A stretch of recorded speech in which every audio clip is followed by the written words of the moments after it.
Now, these are the appointments so far that Tinubu has made. In this Nigeria we have, the president is a Yoruba man, the minister of finance, a Yoruba man, minister of education, Yoruba man, minister of trade and industry, Yoruba man, minister of petroleum, Yoruba man, minister of marine and blue economy, Yoruba man, minister of power, Yoruba, minister of justice, Yoruba, minister of communication, Yoruba, minister of interior, Yoruba, minister of solid minerals, Yoruba, EFCC, Yoruba, CBN, Yoruba, Federal Inland Revenue Service, Yoruba, NIRSAL, Yoruba, DG, DSS, Yoruba, Chief of Army Staff, Yoruba, CG, Controller General Custom, Yoruba, Controller General Immigration, Yoruba, Chief of Defense Intelligence, Yoruba, Permanent Secretary State House, Yoruba, Commandant Guards Brigade, Yoruba, Inspector General of Police, Yoruba, DG, BPE. See, Nigerians, let's call it spade a spade. The Southeast is being marginalized. The Southeast is being marginalized. The Southeast is one of the areas where the oil that Nigeria depends on in terms of revenue is being gotten from. But when it comes to development, federal government presence and all that, the Southeast is at the last. Anything you see happening in the Southeast is mostly on private businesses doing it. It's mostly on personal notes, individuals. So guys, it is really painful sometimes seeing things like this. This is why in the Southeast people will tell you they are agitating, they want to go. People say they want to go, they don't want to belong to Nigeria. Leave them, let them do referendum. If majority say they want to go, allow them to go. Allow them to go. And if you want them to stay, carry them along. Carry them. This kind of things can provoke so many people. We have young people whose heads are hot. I mean, their heads are hot. They are like, when they look at how the Southeast has been marginalized, people are not taking it anymore. And that is why you see this agitation. Nnamdi Kanu is held, Simon Ekpa is held, but still, this Biafran outcry is still there. People still want to go because of all this. Why is it that Tinubu is not considering that he has a golden opportunity to write his name on a platter of gold? Why is he not putting that into consideration? You have this opportunity. Tinubu Buhari came and focused on the north. You have come now, you are focusing on just your own tribe. Just your own tribe. If you think what I'm saying is a lie, take a look at what this person said. Take a look. It is my sincere hope that you do not construe it as a generalization. Trust me, I hope you do not see it as a tribal attack.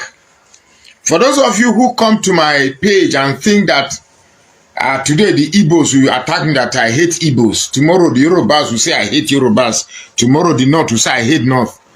Well, it only points to one thing.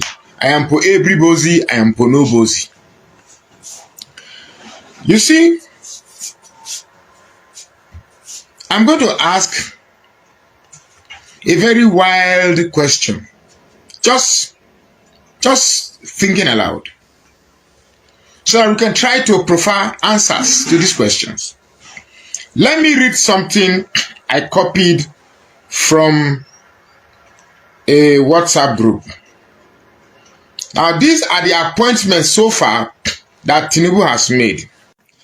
In this Nigeria we have, the president is a Yoruba man, the minister of finance, a Yoruba man, minister of education, Yoruba man, minister of trade and industry, Yoruba man, minister of petroleum, Yoruba man, minister of marine and blue economy, Yoruba man, minister of power, Yoruba, minister of justice, Yoruba, minister of communication, Yoruba, minister of interior, Yoruba, minister of solid minerals, Yoruba, EFCC, Yoruba, CBN, Yoruba, Federal Inland Revenue Service, Yoruba, NIRSAL, Yoruba, DG, DSS, Yoruba, Chief of Army Staff, Yoruba, CG, Controller General Custom, Yoruba, Controller General Immigration, Yoruba, Chief of Defense Intelligence, Yoruba, Permanent Secretary State House, Yoruba, Commandant Guards Brigade, Yoruba, Inspector General of Police, Yoruba, DG, BPE, Yoruba, DG, BPP, Yoruba, Chief of Staff, Yoruba, Accountant General of the Federation, Yoruba, Heads of Service of the Federation, Yoruba, FCCPC, Yoruba, NEPA, Yoruba, NIMASA, Yoruba, NSITF, Yoruba, PENCOM, Yoruba, AMCOM, Yoruba, MPHCDA, Yoruba, NAFDAC, Yoruba, NIDCOM, Yoruba, NOA, Yoruba, NEBZA, Yoruba, retired CJN, Yoruba, current CJN, Yoruba, former Chief of Army Staff, Yoruba, current Chief of Army Staff, Yoruba. In addition to the following, Yorubas are holding sensitive committee at the National Assembly, Senate Leader, Senate Committee on Appropriations, Senate Committee on Banking and Finance, Senate Committee on Industries, Senate Committee on Marine Transport, House Committee Chairman on Finance, House Committee on Customs. These don't even include the Federal Commissioner. Anyway, let's go ahead. Then, say only yesterday, the federal Yoruba government made 4 appointments to the post of DG of same federal parastatal. 3 of those were given to Yoruba people, namely Mr. Olawole Olapade, Director General, National Sports Commission; Dr. Abisoye Fagade, Director General, National Institute of Hospitality and Tourism; Dr. Adebowale Adekoku, Director General, Bureau of Public Procurement. Now, I have decided to read all these things because when I made my videos and I said that the problem we have with Nigeria is that we have tribal champions as leaders. We barely have leaders who have a nationalistic intent. Now, when I was growing up, I grew up in a Yoruba compound, SS5 GBR Road in Kaduna. Believe me when I tell you that the first language I spoke in my tongue, the first language I spoke was Yoruba. Auntie Rashida, Rasaki, Rifkatu, Sanjay, Boda Sanjay, Ekaro. But to this way, if you speak Yoruba, I can hear it. I can hear almost everything you're saying, but a little bit of the syllables have missed, so I can't speak it very well. Mi le so Yoruba da, but Temba so Yoruba mi le gbo kiniten so. So I stopped at the age of 8. Yeah, I was 8 years when we moved to the barracks. And when we went to the barracks, Pidgin English took over. So gradually Pidgin English fizzled out Yoruba. So, but while I was growing up, I saw Yorubas as an enlightened set of people.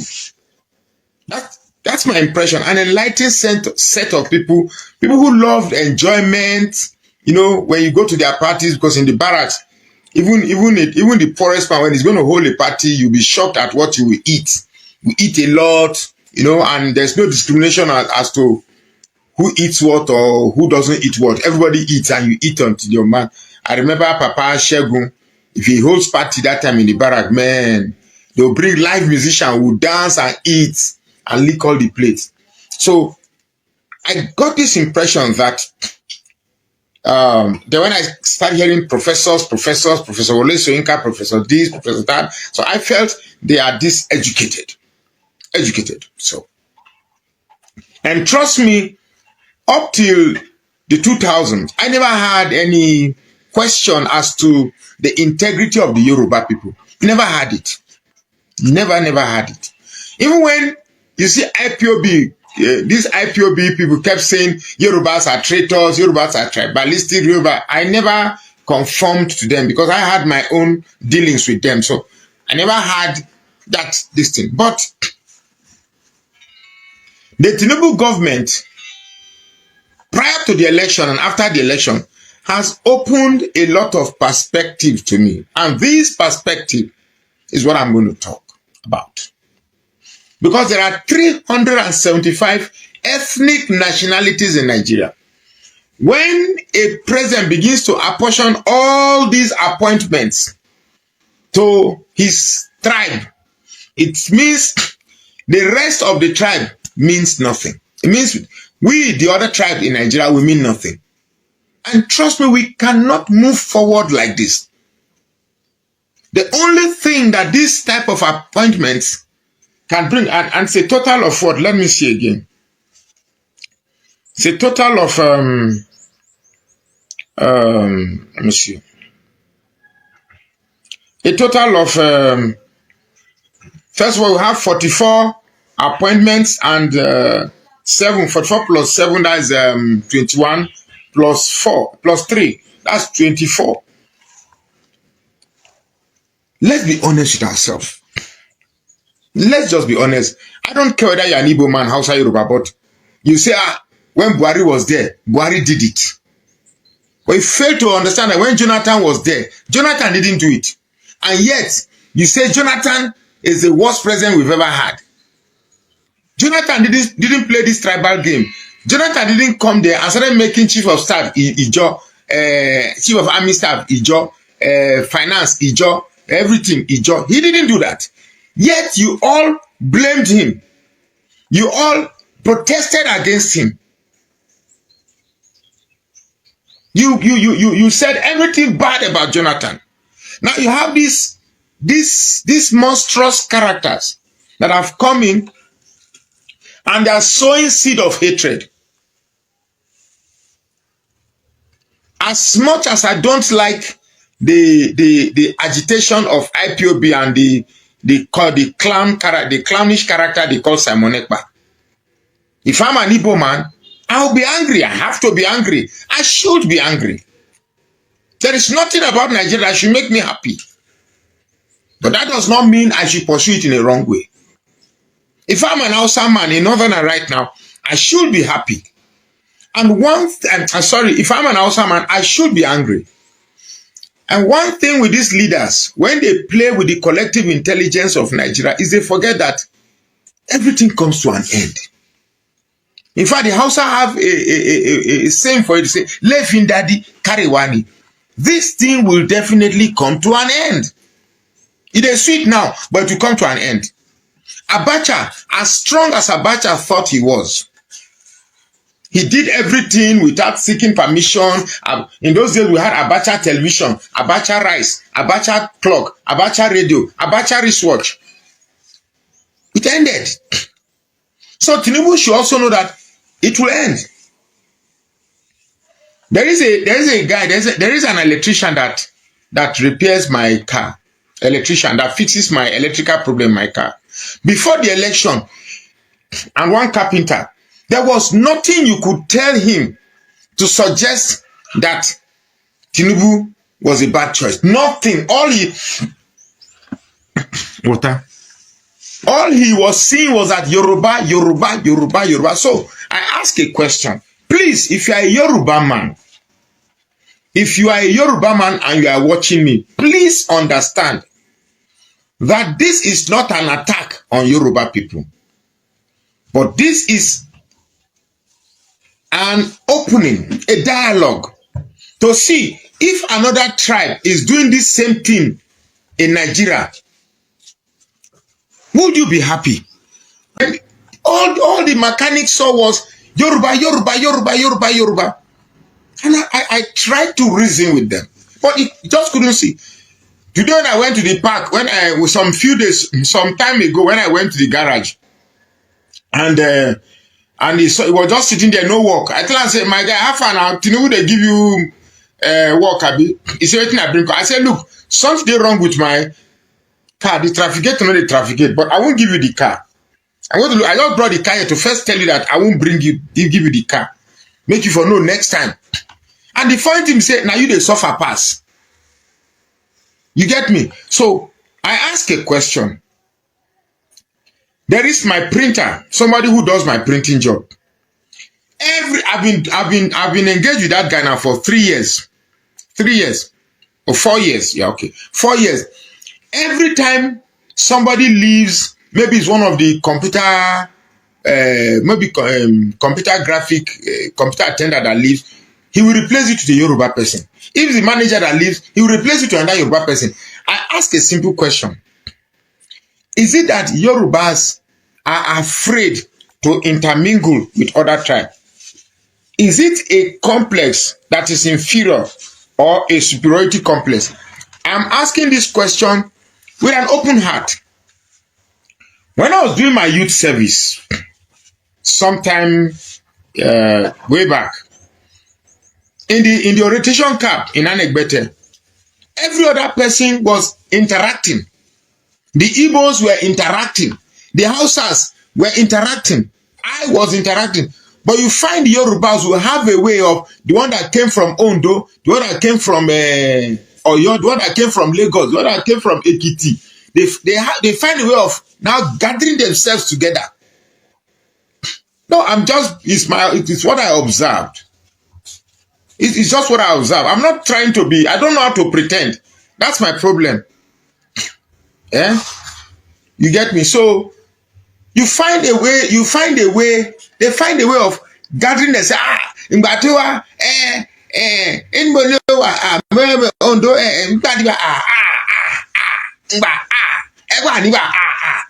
they find a way of just, so, that social structure that NYC was built to create and pave way for social interaction, it's not there. It's not there. So, I ask a very simple question without an intention to annoy anybody. Is the Yoruba a tribe or a cult? It's just an innocent question. Because we have Adireje filling station. It's owned by an Igbo man. Adireje in Jos here. Ask anybody that's in Jos. Adireje is owned by an Igbo man, but named it Yoruba. And people that are working there, except the accountant, who is an Igbo man, every other person is Plateau. It's mixed.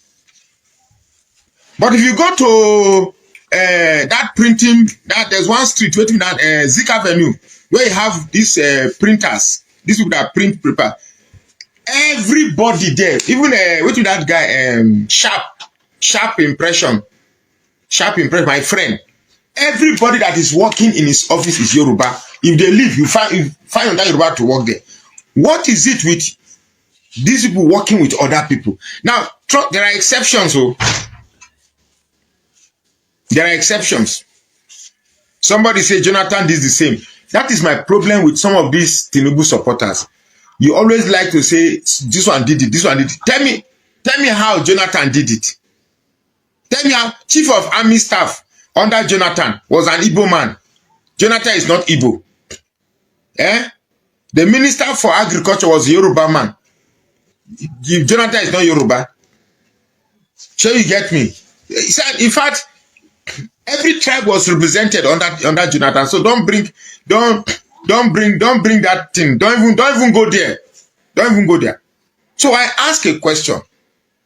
Why can't look? I say these things with pain in my heart because there are some good Yoruba people. Adebanjo, Dele Farotimi, and some of my Yoruba friends. When they look at this video, the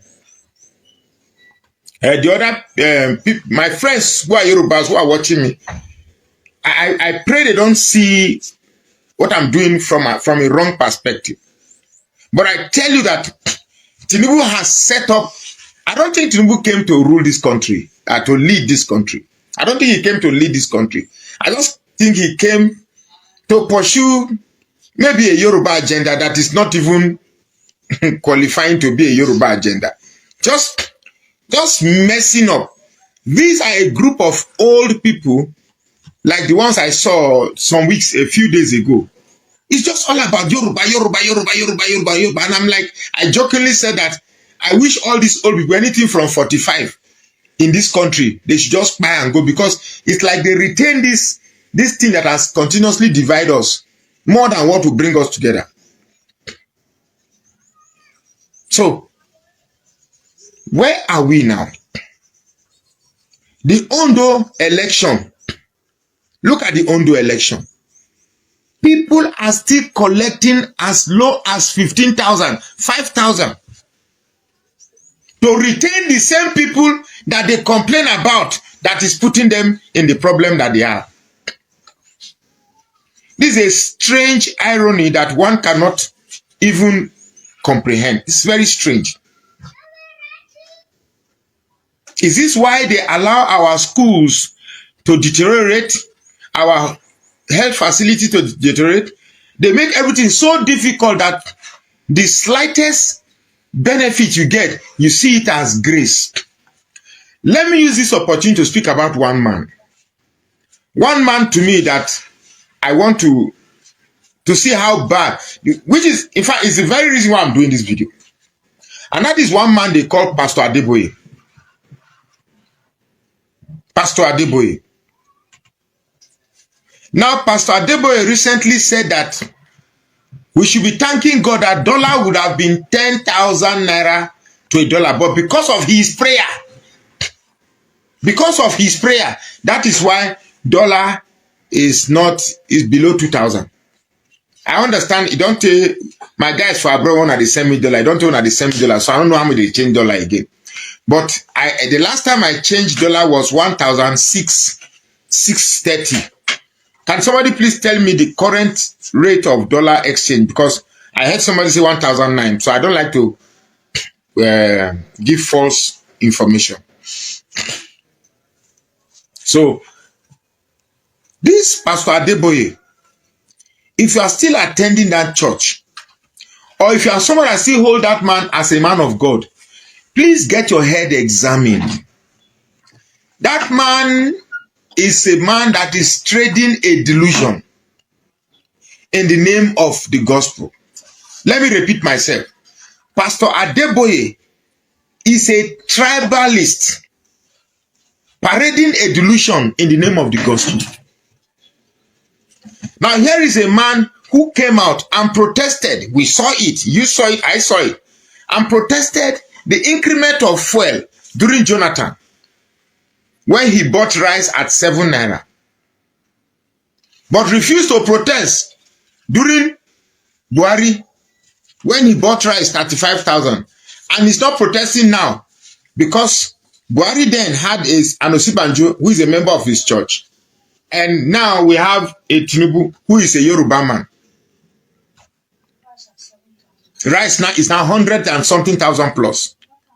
So for me, this man Adeboye is just a Yoruba pastor in church business. If any man say that man is God because he's talking, let someone shout hallelujah, hallelujah. The Lord told me yesterday, and the Lord told me. It's all a lie. You see, when we tell you these things, you say that you say we hate God. We don't hate God. Recently, I saw a video where members of Olumba are destroying church that they were lied to. Hey, brother, newsflash, we've been telling you all along that you're being lied to.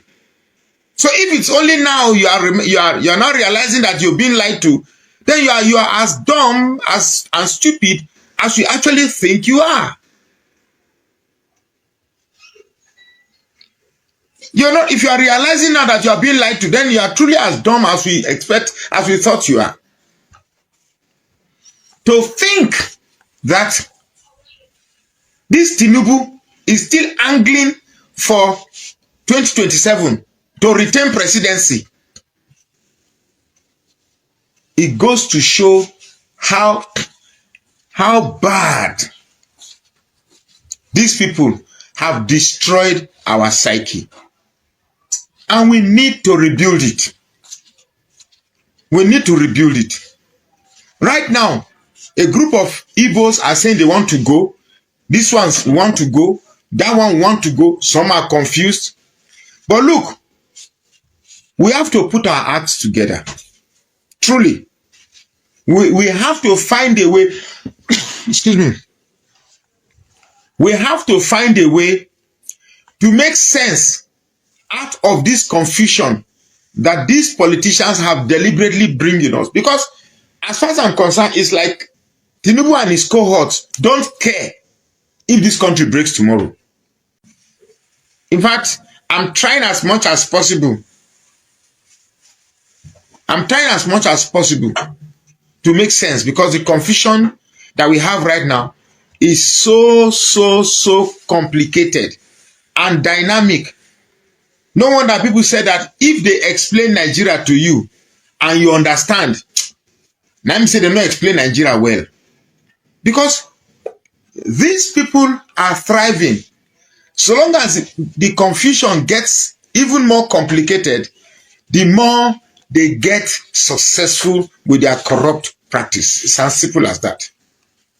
So they are trying as much as possible to complicate this confusion. And the biggest tool that Tinubu is using to instill this confusion is Wike. Wike. Because at the end of the day, just like Buhari, at the end of the day, Buhari does not care about anybody. All he cares about is Fulani. The same way, the only thing Tinubu cares for is Yoruba. And let me use this opportunity to talk. The last time I made a video, I talked about your seat at home and all of that. Everything you are doing, it's in favor of the agenda of Tinubu. Everything, you sit at home. If you don't sit at home, governor of this thing, Simon Ekpa is there. Simon Ekpa is just interested in himself. He's just interested in himself.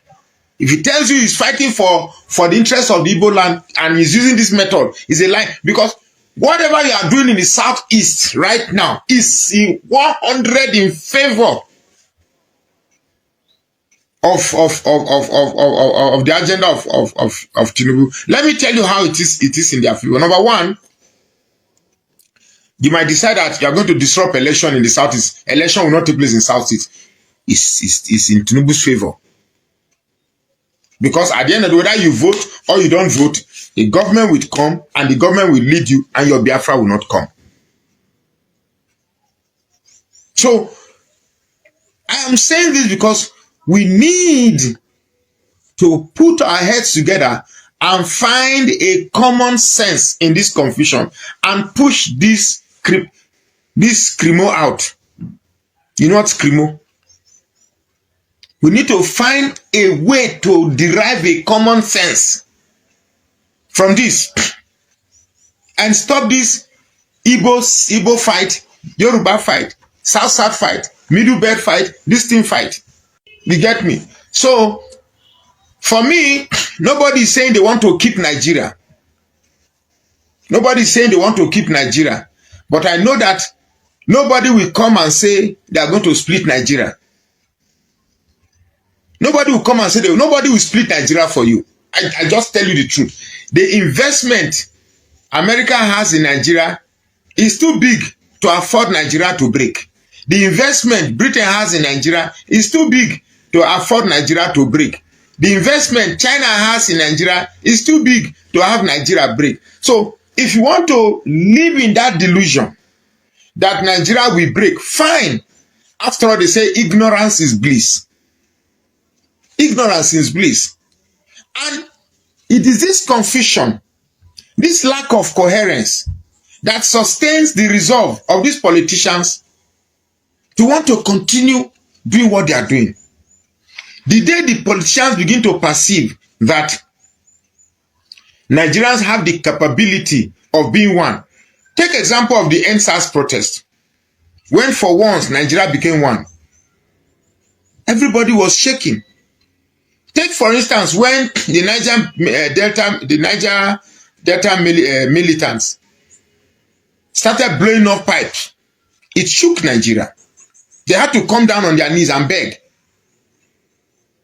So, let me tell you the truth. In as much as we cling on to these tribal enclaves that we have built for ourselves, the IPOB agitation, the Odu agitation, the Niger Delta agitation, the Middle Belt agitation, these are delusional compartments that will not work, but we believe it will work because it's a delusion that that massages our it's a delusion that massages our expectation. all because we are suffering. But I'm begging that we should find a way to have a common sense that will emanate from people with a common problem. Look, these people that are causing this confusion, they are few. They are few. When they're in Abuja, they don't fight along these tribal lines. They don't fight along this religious line. Trust me, I've been in a club where they drink beer and flirt and carry women together. They don't care. It's only when they come to politics, they tell you about religion, they tell you about tribe, Emilokon and Awalok and all this nonsense. But I am very particular. See, every tribe has tribalism. Every tribe has tribalism. But that of the Southwest is on another level. That of the Southwest is on another level. And trust me, I used to think that the Fulanis were our problems. But do you know that it is easier to reason with a Fulani man than a tribal bigot? I saw that firsthand in Ilorin, especially these Yoruba Muslims that are tribal bigot. Those are the worst set of human beings in Nigeria. It's easier to sit down. When I say this, I'm not just saying them hypothetically. At the stadium, there was this house saga. We sit down, we discuss. They would tell you wholeheartedly that Jonathan is a good leader, that they did wrong by misjudging him. That Peter Obi will be a good leader, but this Biafra they are hearing about. So what if they give Peter Obi and his pressure to part way for Biafra? You get me? I'm just telling you the truth. That's the mind of the people here in the north. It's not as if they don't know that Peter Obi will be a good leader. It's not as if, but they are trying to get Peter Obi. They stay here, Biafra by the side. So which do you want? The presidency or Biafra? So they are confused. That's why you see they are behaving the way they are behaving. It's not as if they don't know that. So guys, you have seen it for yourself. Honestly, the level of marginalization in this country is heartbreaking. When you look at the way people are being treated, you will just feel like you don't even blame those who are agitating. You don't blame them. I mean, you don't blame those who are agitating, because this country is not fair to the Igbos. This country is not fair. Let's call a spade a spade. What kind of Nigeria is this? If anybody comes, he just focuses on his people. Then there is no... My God, where is that done? I've not seen it. Even in some of these African countries that we think are the worst, it is never done like that. How come Buhari came into power and concentrated only on the north appointments? All the juicy positions were given to the northerners. Now Tinubu is here. It is now the Yorubas. And now Tinubu, instead of going to revive the seaport in places like Warri, Akwa Ibom and all that, Tinubu is going to build dry port in Uyo and Ogun. Lagos has seaport. These other places will have dry ports, all of them in Yoruba land. You abandon other regions of this country, selfish leaders, and you want to grow this country. You want the economy of Nigeria to grow. How is it going to grow? God will not even allow you to succeed. If you are just there for your own selfish interest, you are not considering others. The Igbos are crying that they want to go. You are not ready to let them go. Your own is, you are saying, oh, nnamdi kanu, they are terrorists, they are this. You make them terrorists by creating vacuum that nobody is ready to fill. That is why people are still agitating. So even if you care, you arrest all of them. That pain is in the hearts of the people, and you are not ready to address it. Since you are not ready to address it, then you should be expecting more of the agitation, because nobody is blind. People are seeing your actions, which speak louder than voice. See, Nigerians, let's call it spade a spade. The Southeast is being marginalized. The Southeast is being marginalized. The Southeast is one of the areas where the oil that Nigeria depends on in terms of revenue is being gotten from. But when it comes to development, federal government presence and all that, the Southeast is at the last. Anything you see happening in the Southeast is mostly on private businesses doing it. It's mostly on personal notes, individuals contributing, not the federal government. Now, this government is going to build dry ports. and leave the southeast. Look at businesses in Onitsha, in Nnewi and other places. Most of them bring down containers. These containers will have to travel all the way from Lagos. Sometimes they fall on the road, they fall on people, they fall on vehicles, they destroy the roads and all that. And this government is not even thinking smart. They think by marginalizing the Igbos that Nigeria is going to move forward. Foul. You are not helping this country. We are talking about productivity. Why are you not trying to make every region of this country to be productive? You are focusing only on Lagos, on Yoruba land and all that. Try and make every region of this country to become productive if you want to generate revenue. Not taxing Nigerians, increasing taxes, light, you increase it, telecom, you increase everything. You just want to milk from the people who are already crying because of the removal of subsidy. Instead of these government officials to be very creative, use their cognitive strength to think and come up with ideas that can move this country forward. They are just, interested in their own personal interest, tribal interest, a religious interest and all that. That is not going to take this country anywhere. Seaport in Lagos, dry port in Ogun and Uyo, because it is Emilokon. So guys, Buhari's government came on board and almost did nothing for the southeasterners. Now the Tinubu's government is on ground and people were like, yes, we need southern president, and we're thinking with a southern president that a southern president was going to carry everybody along. But you can see that it is all about Emilokon. People have been clamoring. Like in Lagos, they will say the Igbos should go, the Igbos should go. But what do the Igbos need for them to go? Just seaports. Just give them seaports because they are mostly business people. Now, the Tinubu's government is not even considering all that. Tinubu is rather going to establish dry ports in Ogun and Uyo and leave the southeast where the businesses. Report says 70% of the containers that land in Lagos head to the southeast. 70% of the containers that they do offload in Lagos are going down to the southeast. You can imagine how much extra businesses have got to pay to get these containers down to the southeast. And this does not even bother this government. They say they want to, they are looking for revenue, but they don't know how to generate it. Now, Tinubu should go and revive all these refineries. People have been clamoring. I mean, so many people, lately, people have been coming to talk about seaport. Tinubu is going to build dry port in Ogun and Uyo.